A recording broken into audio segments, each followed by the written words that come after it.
In this video, you will see material that may be considered inappropriate or sensitive for you, and therefore discretion is advised. We start with a group of 3 boys who are out on Halloween night and are planning to go out, but not to trick or treat.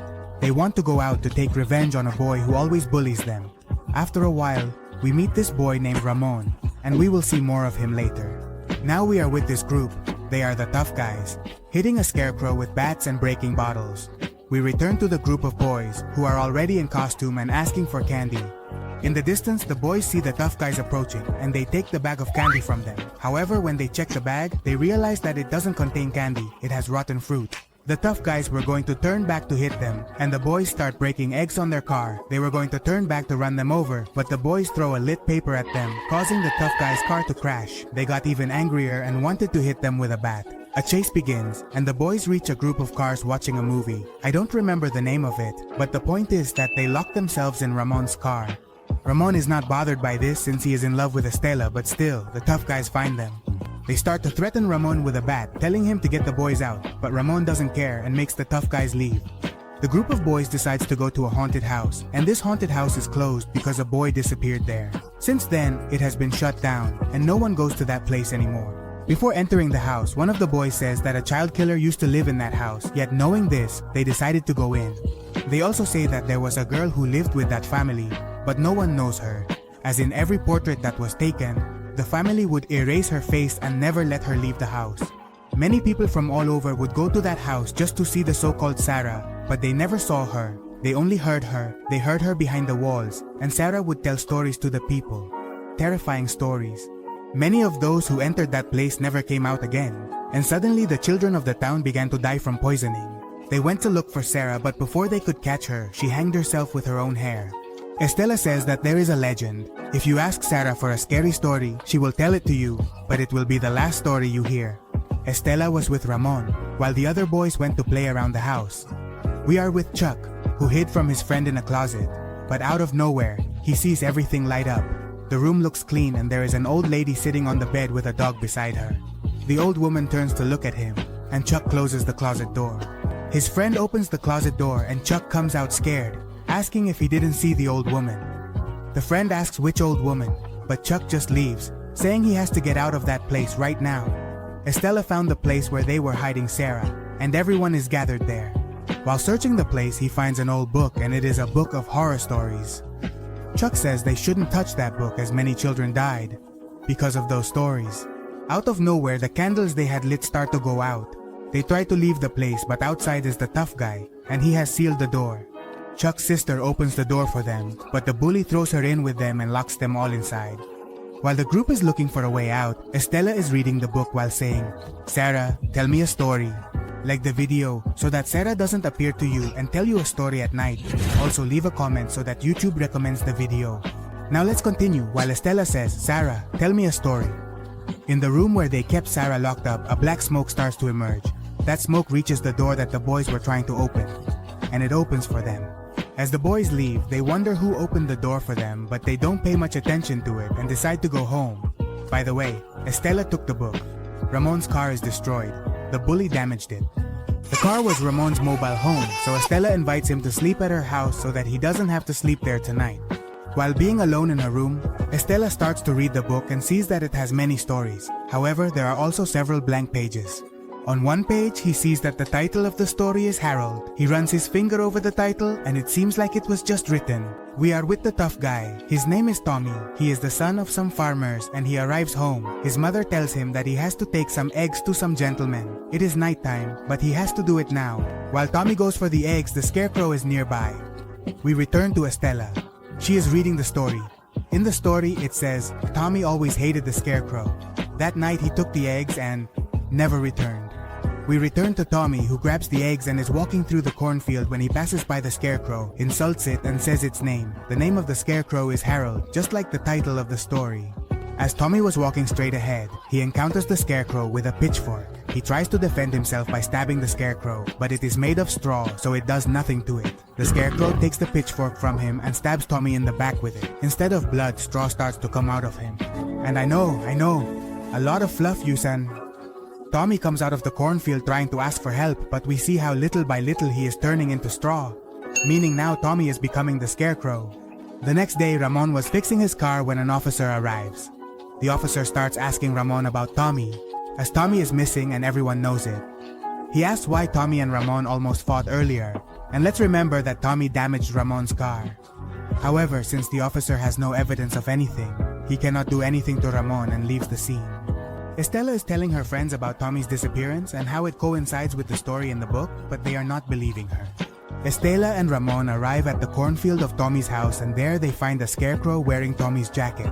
Stella starts to say that this could be Tommy and that the story might have become real, but Ramon just laughs. That sounds absurd. Stella goes alone to the haunted house and puts the book back where it was. We are with Chuck at his house. He was bothering his sister while she was putting on makeup, but she says she is not wearing makeup to hide her pimples, but because she was bitten by a spider.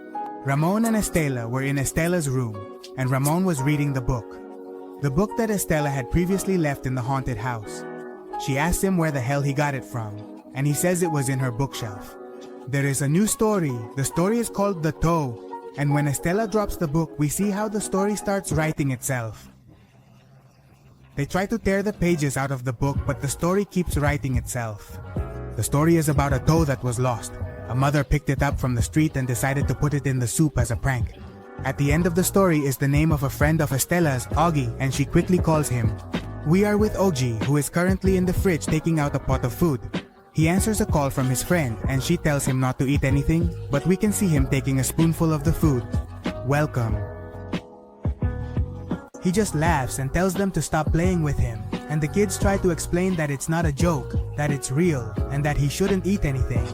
They tell him the story to make him believe a little more, and they say that it is a corpse trying to find its mutilated finger. While Augie talks to the guys, we see a finger emerge from the soup. Ignoring his friends, he takes another spoonful of food, and in that spoonful, he finds the finger. He realizes this and spits it out. Startled, he knocks the pot to the ground, and there was also an eye. He is home alone, but he starts to hear footsteps. Meanwhile, Augie talks with the guys at the back of his house and hears them say, "Who took my finger?" He runs out and hides in a room, while Stella and the others head to Augie's house to help him. We see the corpse walking through Augie's house. Out of fear, Augie decides to hide under the bed. He peeks his head out, but something pulls him from underneath the bed. And then that thing starts dragging him until he disappears. Like the video, so that you don't end up like Augie. Stella arrived at Augie's house but couldn't find him anywhere. She checked under the bed and only found the scratches that Augie made while he was being taken away. In the town, everyone is looking for Augie, but we already know they won't find him. The group of friends gathers to talk about what is happening. And after discussing, the guys decide to burn the book, believing that this will prevent bad things from happening to them. But surprise, surprise, the book cannot be burned. They decide to investigate a bit about Sarah's life. While they are researching, they find that some people who lived with Sarah's family taught her black magic. They also discover more documents stating that Sarah's family as a whole simply disappeared, leaving no trace. They search for the names of several of Sarah's relatives and read the book that tells them horror stories, and in the book are the names of the relatives while they were there. The book begins to write a new story, and the story is called The Red Dot. The story says that one day a spider jumped onto a young girl's cheek and bit her. Let's remember that Chuck's sister had said she was bitten by a spider. This story is about her, and we confirm it because at the end of the story, the name of his sister appears. Her name is Ruth. We are with Ruth. She has a big pimple on her cheek. As she is pressing the pimple to make it burst, we see a little leg appear. She tries to pull the leg, but that thing moves, and a bunch of spiders start coming out of her cheek. I feel sorry for the arachnophobes who are watching this part. Let's continue. The boys arrive with Ruth, and there are a lot of spiders on the ground and on her, like the video, so that what happened to Ruth doesn't happen to you. They throw a bucket of water on Ruth to get all the spiders off her. Ruth is taken away in an ambulance. The group of boys is talking to this lady. She was the one who taught Sarah black magic. Stella grabs a music box that the lady had, and it is the same as a music box that was in the haunted house. Stella makes the music box play, and the lady says you could be next, but that's just the name of the song, and the lady proceeds to sing it. Stella tells the lady that she has Sarah's book, and the lady asks her to give it to her. The lady says she felt sorry for that girl who was in complete darkness, so alone, and that's why she helped her. The kids talk to her about black magic, and the lady responds that magic does not exist. She says they shouldn't have taken the book because it made her angry. The lady's daughter arrives and tells the kids to leave. They tell her that they need information, and the lady's daughter says to go to the hospital where the girl hanged herself, but it was supposed that the girl had hanged herself in her own house. The boys arrive at the hospital and infiltrate secretly, reaching Sarah's documents and starting to read them. The documents state that Sarah suffered from achromasia and albinism, so the boys deduce that they put her in the basement because she was different. Poor Sarah was being tortured, and the doctor who tortured her was her own brother. They subjected her to isolation therapy and also gave her electric shocks. They find a tape and start listening to it, where they are telling Sarah to tell the truth, and she is saying that she did not hurt the children. While Sarah is speaking, the sound of her being electrocuted begins. They tell her to tell the truth, that she hurt the children, and she keeps insisting that she didn't do it, that she tried to save them. She says she didn't want anything to happen to the children, but they wouldn't let her leave. While she speaks, they electrocute her again. In the video, you can hear how they continue to torture Sarah over and over again. But out of nowhere, Sarah's voice changes and becomes a terrifying voice. She tells the doctor that she will say what he wants to hear. The voice is telling a story. Stella takes out the book and is writing a new story. He was walking in the same hospital and starts to hear voices. The same terrifying voice triggers some alarms, and the light begins to turn red. Chuck runs away, and the friends know that the story being written is his, so they go to look for him. He runs while saying that please someone help him. In the distance, we see this thing getting closer to him. Chuck tries to run, but wherever he goes, that thing has him cornered. That thing starts to embrace him until it begins to absorb him and make him a part of it.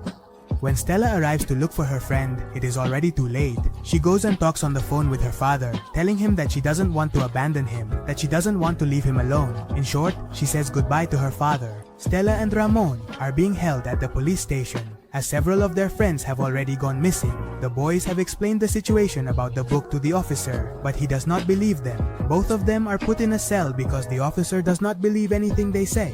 The officer starts reading the book, and while he does, his dog begins to act strangely, so he goes to see what is happening. Stella starts shouting at the officer to please tell her what the name in the book is, and the officer says it is the name of Ramon. A head falls from the chimney. That head opens its eyes and starts to speak. The officer begins to shoot, but the bullets do nothing to it.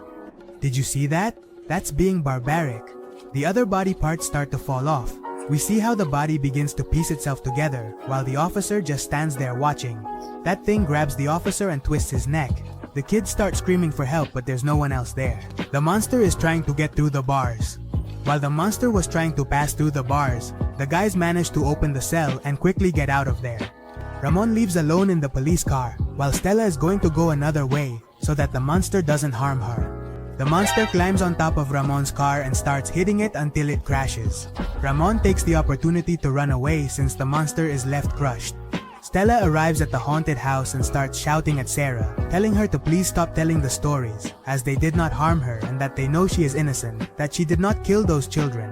When she least expects it, the book that Stella had in her hands disappears, and now the house is illuminated. We see that the book is on the floor, but in the dark house, Ramon arrives, and Stella is nowhere to be found. Ramon picks up the book and sees that a new story is being written. The story is called The Haunted House, and it is the story of Stella. Ramon sees that the thing is coming for him and continues searching for Stella.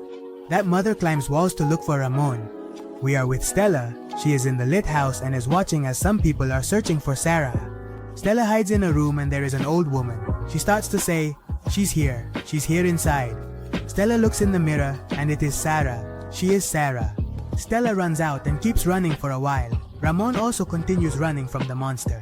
Stella was hiding under a table when two guys grabbed her. She started screaming, and Ruben heard the screams from below. Stella was locked in a dark room, and she began to shout to be let out, insisting that she is not Sarah. While in that room, she starts to hear someone say, "Stella, I have a story for you. It's Sarah." Stella tells Sarah no, that it is time for her to hear a story, and begins to tell her everything we have seen so far, like how Sarah took her friends and all that. Stella starts telling Sarah that she was a victim, but that now she is a bad person because she is harming innocents. Sarah gives a pencil to Stella and tells her that she has to use her blood to write. Stella begins to write that Sarah was innocent and she knew it, that she was hurt and destroyed, but still was brave. Stella asks Sarah to please let Ramon go. Sarah starts to scream, and we see how the monster releases Ramon. Sometime later, Stella is writing Sarah's story, as she promised Sarah to share it. Some people believe the story, but others did not. Stella says goodbye to Ramon, and finally Stella is traveling with her father, and behind them is a companion. She is Ruth, Chuck's sister, who survived a lot of spiders.